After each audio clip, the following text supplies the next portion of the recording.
ছেলেরা তোমরা ভাইবা দেখো বাপ, নিজেদের চেহারা, নিজেদের সুরত, নিজেদের চলন ভলন, সারা দিনের নিজেদের ব্যস্ততা, আল্লাহরে সাক্ষী রাইখা প্রিয় বন্ধু আমার, তুমি আমার সন্তান, তুমি আমার ভাই, কেউ হয়তো আমার ছেলের বয়সী, কেউ আমার ভাইয়ের বয়সী, তোমাদেরকে অনুরোধ করছি বাবা, একটা বার নিজের সাথে নিজে বোঝাপড়া কইর যে এরই নাম মুসলমান।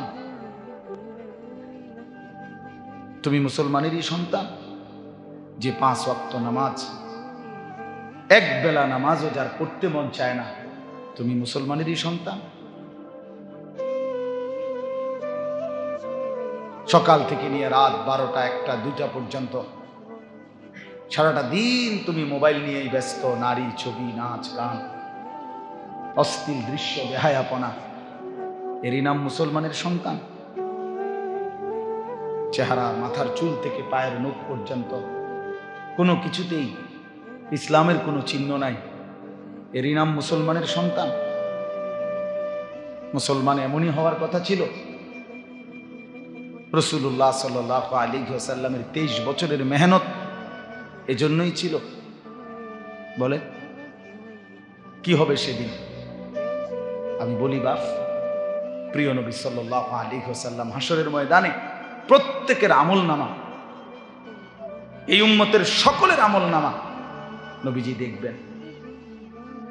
নবীজি সাল্লাল্লাহু আলাইহি ওয়াসাল্লাম দেখবেন, আর আমলনামা হাতে নিয়ে যখন দেখবেন, পৃষ্ঠার পর পৃষ্ঠা, পৃষ্ঠার পর পৃষ্ঠা, কোনো নেকি নাই। ফজরের নামাজ পড়ে না, 30 বছর, 20 বছর, 30 বছর মিথ্যা বলে, 40 বছর যাবৎ সুদের ব্যবসা, কিস্তির টাকা, হারামের টাকা, ঘরের মধ্যে 30 বছর ধরে টেলিভিশন, কেউ ফজরের নামাজ পড়ে না। এইভাবে যখন আল্লাহ নবী সাল্লাল্লাহু আলাইহি ওয়াসাল্লাম আমল নামার মধ্যে উল্টাইয়া দেখবেন, আল্লাহর কসম বন্ধু, নবী সাল্লাল্লাহু আলাইহি ওয়াসাল্লাম চোখের পানি ফেলে ওই উম্মতকে ডাক দিয়ে বলবেন, উম্মত, তুই আমার এত বড় বেইজ্জতি কেমনে করতে পারলি? কেমনে আমার এত বড় অপমান করলি? তুই জানো উম্মত, আমি 23টা বছর তোদের জন্য সারাটা রাত কেঁদেছি। এশার নামাজের পরে আমি দাঁড়াইছি, ফজরের আজান পর্যন্ত আমি এক দাঁড়ানোতে চোখের পানি ফেলে উম্মত তোদের জন্য কেঁদেছিলাম। আম্মা জান আয়েশা রাদিয়াল্লাহু তাআলা আনহা বলেন, এক দাঁড়ানোতে নবী সারা রাত উম্মতের জন্য কাঁদছে আর দোয়া করছে। এই পরিমাণ কাঁদছে, আল্লাহর কসম আম্মা জান আয়েশা বলে, হাত্তা তাওয়াররামাত কাদামাহু, 2টা পাও ফুলে ফুলে গেছে। নবী সাল্লাল্লাহু আলাইহি ওয়াসাল্লাম বলবেন, উম্মত, আমি 23 বছর এভাবে কাঁদছিলাম রে। তায়েফের পাথরের আঘাতে আমার পিঠটা চালনির মতো ছিদ্র ছিদ্র হয়ে গেছে, এ পরিমাণ রক্ত ঝরছে। আমার পায়ের জুতা থেকে পায়ের তালু রক্তে আটকায় গেছে। আমি ক্ষুধার কষ্টে পেটের মধ্যে 2টা পাথর বাইন্ধা ক্ষুধার কষ্ট সয়েছি। আমি উহুদের দান শহীদ করে রক্ত মাখা শরীর নিয়ে উহুদের ময়দানে আমি ঘন্টার পর ঘন্টা বেহুশ হয়ে পড়েছিলাম। আমার ঘরের চুলায় 3 মাস রান্না করা কোনো খাবার রান্না হয় নাই।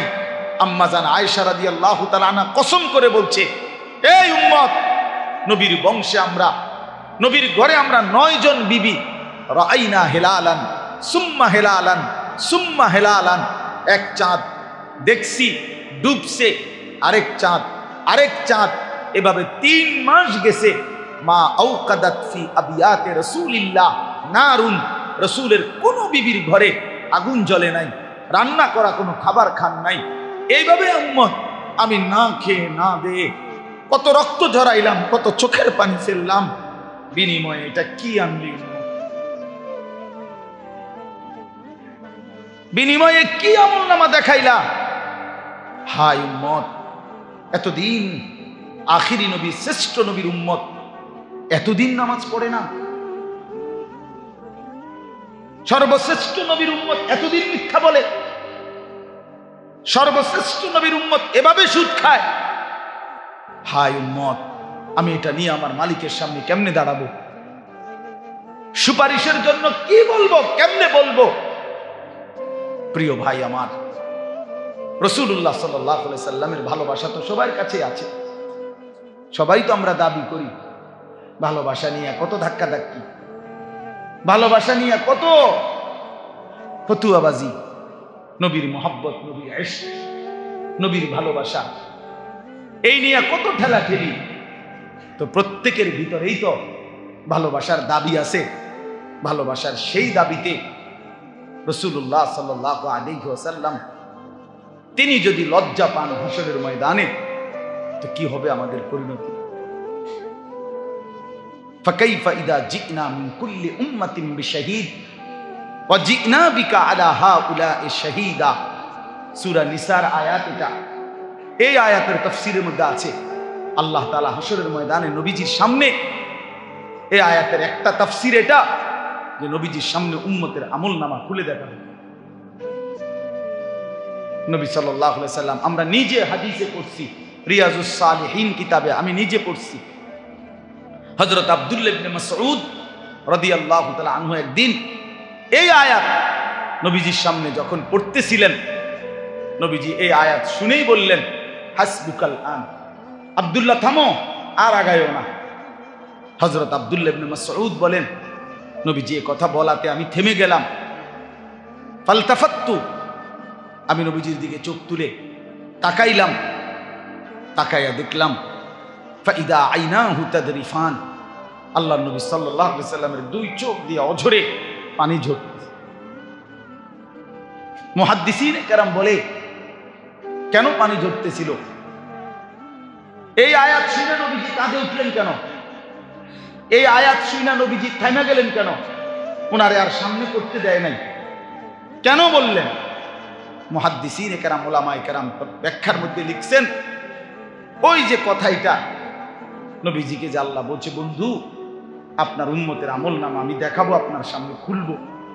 নবীজি তৎক্ষণাৎ ভাবতেছিলেন, হায় আমার উম্মতের যদি আমলনামা গুনায় ভরা থাকে, আমি তখন কেমনে মুখ দেখাবো, আমি তখন কেমনে সুপারিশ করব? এই কথা ভাবতে গিয়ে নবীজি তৎক্ষণাৎ অঝরে কাঁদা উঠছে। আমাদের জন্য তিনি এই পরিমাণ কাঁদলেন, আমাদের জন্য তিনি এই পরিমাণ কাঁদলেন। প্রিয় ভাই আমার, বন্ধু আমার, ঠেলাঠেলি করে কি হবে বাপ? কি হবে? কি হবে? কোনো কিচ্ছু আসবে না। এই দেখতে দেখতে আমিও চলে যাব, আপনারাও চলে যাবেন, আমরা সবাই চলে যাব, আমরা সবাই চলে যাব। এই জন্য আমরা প্রত্যেকে ইনশাআল্লাহ, যে কয়জন মানুষ বসছেন, আমি অনুরোধ করি সকলের কাছে, বিশেষ করে আমাদের নওজোয়ান ছেলে তোমাদের কাছে, ভাইয়া নিজের জীবনের কদর করো ভাই। এটা জীবন না দোস্ত, যে জীবন সেজদা দেয় না সে মানুষ না, যে কপালে সেজদা নাই সে মানুষের বাচ্চা না, যে কপালে সেজদা নাই ওই হাইওয়ান, ওই জন্তু জানোয়ার। যে সেজদা দেয় না সে শয়তান। আল্লাহ তাআলা কোরআনুল কারীমে ইবলিসকে বলছে, আজকের থেকে সেজদা দিলি না, এই নাফরমান, আজকের থেকে তুই শয়তান। বলো মাওলানা, তুমি বলো, কথা কি এটা না? ইবলিস কি এর আগে শয়তান বলতে পারে? ইবলিসের আগের তো ছিল, নাম ছিল মুআল্লিমুল মালাইকা। ইবলিস তো ফেরেশতাদের শিক্ষক ছিল। যেদিন সেজদা দেয় নাই একটা সেজদা, আল্লাহ বলেন, বেঈমান, সেজদা দিলি না, আজকের থেকে তুই শয়তান। শুধু শয়তান, আল্লাহ বলেন সেজদা দিলি না, ফাখরুজ ফাইন্নাকা রাজিম, বের হবে বেঈমান, আজকের থেকে তুই অভিশপ্ত। বেনামাজি ছেলেরা মনে রাখো, তুমি অভিশপ্ত, অভিশপ্ত, রাজিম, তুমি শয়তান। আল্লাহ কোরআনে বলছে, ওয়া ইন্না আলাইকাল লানাতা ইলা ইয়াউমিদ্দিন। ইবলিস তুই সেজদা দিলি না, মনে রাখিস আজকের থেকে নিয়ে কিয়ামত দিবস পর্যন্ত তোর উপরে আমি আল্লাহর লানত লানত, লানত, অভিশাপ তোর উপরে, অভিশাপ। যেন বেনামাজি মনে রাখিস তোর উপরে আল্লাহর লানত। আমি বললাম তোর উপরে আল্লাহর লানত, তোর উপরে খোদার গজব। মনে রাখো, চালাক মনে, হ্যাঁ বাত কতগুণ খানার নাম চালাকি, ভাত খাইতে পারলেই চালাক, দুনিয়া ভোগ করতে পারলেই চালাক। কুলু ওয়া তামাত্তাউ কালিলান ইন্নাকুম মুজরিমুন। আল্লাহ বলে নাফরমান, তুই নাফরমানি সত্ত্বেও অল্প সময়ের জন্য আমার দুনিয়া ভোগ কর, খা বেঈমান। কুলু ওয়া তামাত্তাউ, খা বেটা, অল্প সময়ের জন্য দুনিয়া ভোগ কর। শুধু মনে রাখিস বান্দা, ইন্নাকুম মুজরিমুন, তুমি কিন্তু পাপী। নাস্তা খাও, কোনো মানা নাই। আল্লাহ বলছে বান্দা শুধু মনে রেখো ফজরের নামাজ পড়ো নাই। রাতের খানা খাও, কোনো মানা নাই, আমি খাইতে বাধা দেব না, শুধু মনে রেখো এশার নামাজ পড়ো নাই। বিল্ডিং করতেছ করো, শুধু মনে রাখো দূর সুদের টাকা, কিস্তির টাকা, 2 নম্বরই টাকা, ওজনে কম দিয়া বাটফারি কইরা এতিমের সম্পদ লুণ্ঠন করে, অন্যায়ভাবে আপন জনের সম্পদ কুক্ষিগত করে বাড়ি করলা, প্রাচুর্য করলা, অহংকার করলা। মনে রাখো নাফরমান, দুনিয়া ভোগ করো, আখিরাত খুব সামনে, কবর খুব সামনে, খুব সামনে। হাত্তা যুরতুমুল মাকাবির, এই যে এখানে আছে, কাল্লা সাউফা তা'লামুন।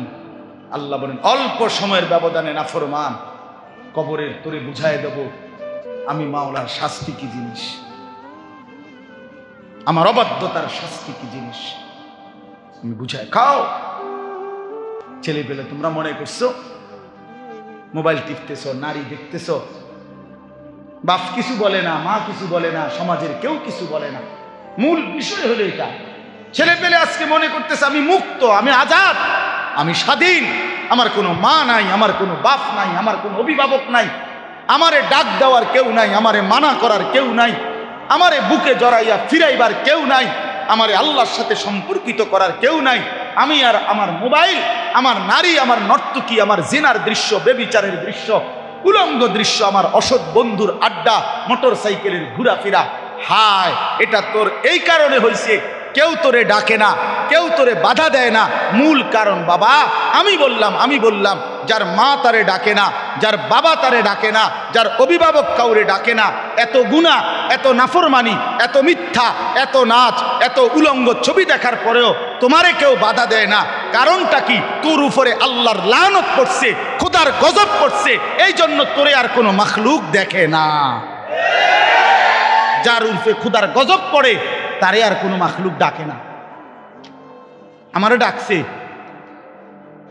আমার ভাই আমারে একদিনে একবারে জায়গায় 3 বার চুল কাটাইছে।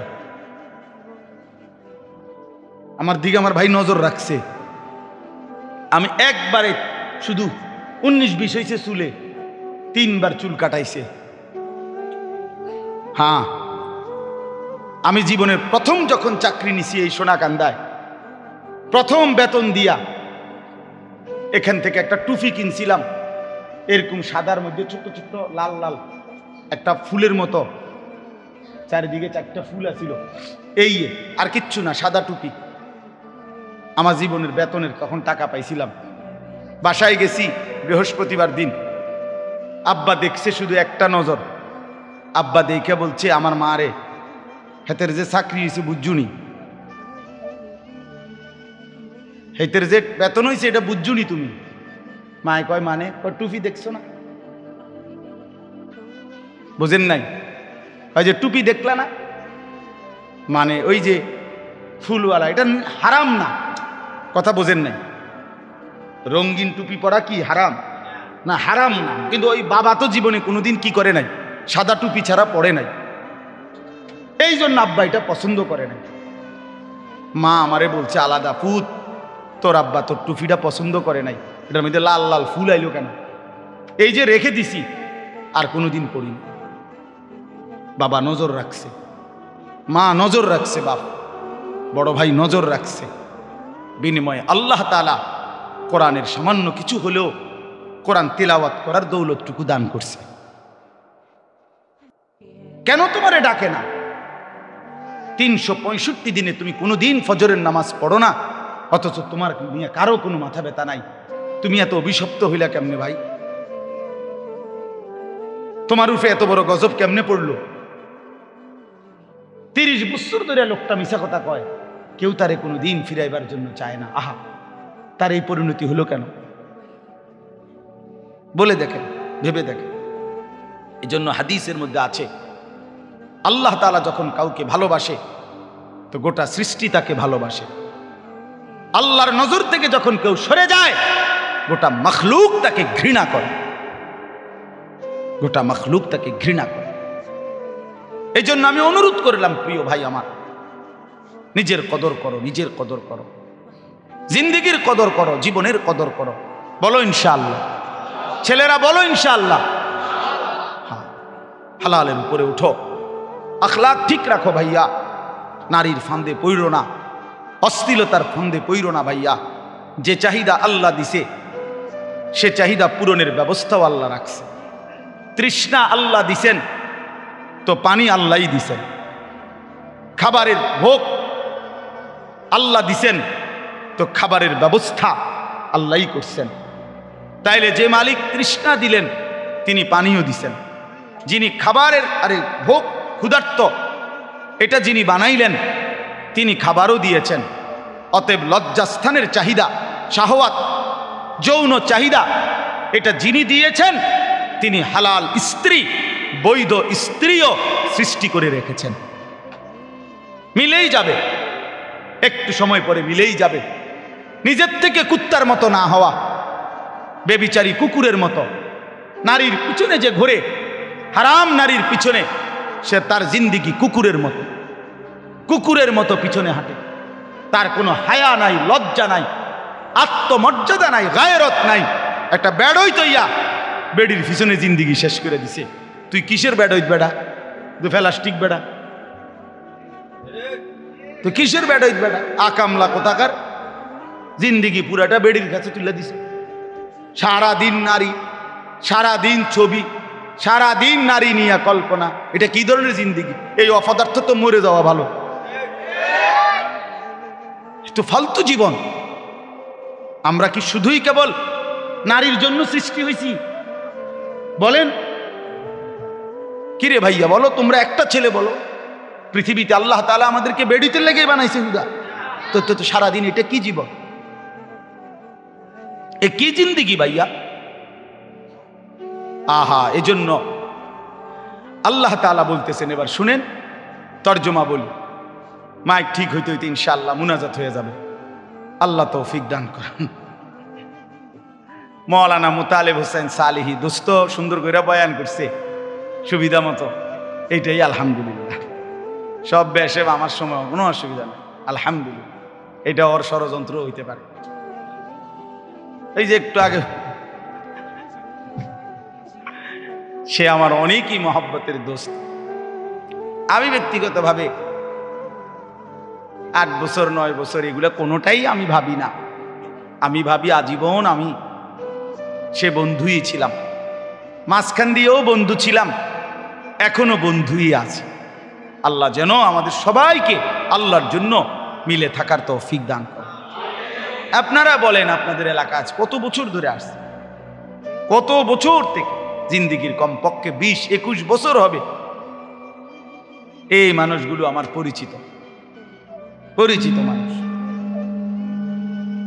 বছরের পর বছর আমি আপনাদের গলিতে গলিতে চেষ্টা করছি মালিকের কথা 2-4 শব্দ বলার। একটু ব্যস্ততা আগের চাইতে বেড়ে গেছে। এই জন্য এই কামরুল, হাসান বসরি ভাই, ওরা আমার উপরে খুব নারাজ। আগে আমারে বহু মাহফিলে দিতে পারছে নিচে, এখন আমি দাওয়াত নেই না। আসলে একটু ব্যস্ততা বাড়ার কারণে আগের মতো ইচ্ছে থাকা সত্ত্বেও আসতে পারি না।